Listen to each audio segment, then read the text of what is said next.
I'm David Krentz, and I was a character designer on the Walking with Dinosaurs movie. Today, I'm going to show you how to draw a Troodon. Troodon was this little crazy raptor-like dinosaur in the movie. So I'm going to start by drawing the basic shapes of a Troodon.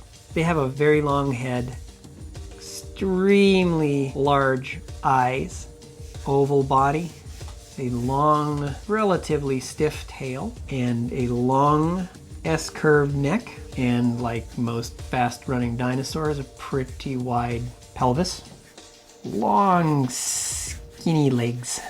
And the really neat thing about this dinosaur that really shows you its relationship to birds are the way that its arms were constructed.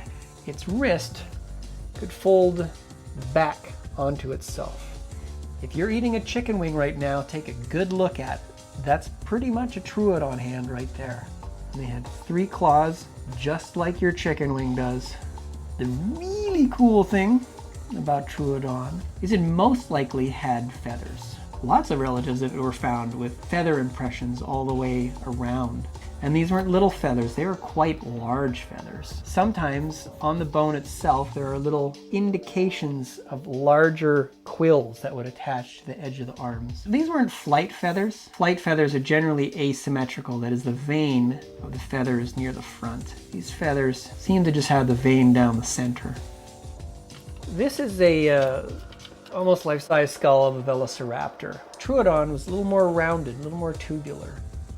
And Troodon had an even larger eye socket that developed for vision at nighttime. If you looked at Troodon from head on, those eyes pointed forward the same way that ours do, indicating it was a pretty darn good hunter because it needed depth perception to navigate its environment very carefully while it was chasing or hunting down prey. So those are the basic shapes of this guy. What was really fun for me was coming up with some poses that captured his personality because he was just sort of crazy and skittish. So I'm going to do some fast gesture sketches. Just invest very little time here to come up with a cool pose that I can draw this creature in. I think this is the one I'm going to develop a little bit further. A tail can give you a lot of attitude in your drawings and in your gestures. In this case, I've chosen to kind of drop his tail down because he's been caught. Imagine a dog, he's happy and running around, his tail's wagging, and he does something bad and someone yells at him and his tail drops down in shame. 2 main toes on the ground, and the 3rd claw, the killing claw, probably held aloft to keep it sharp. And there's actually some neat fossil trackways showing that as well, just these sort of 2-toed tracks. We're entering an age now where we look at what is around the fossils instead of just the bones. Now they're going back into their collections and going, you know those marks we saw on the outside of those fossils collected 100 years ago? Let's look at those again.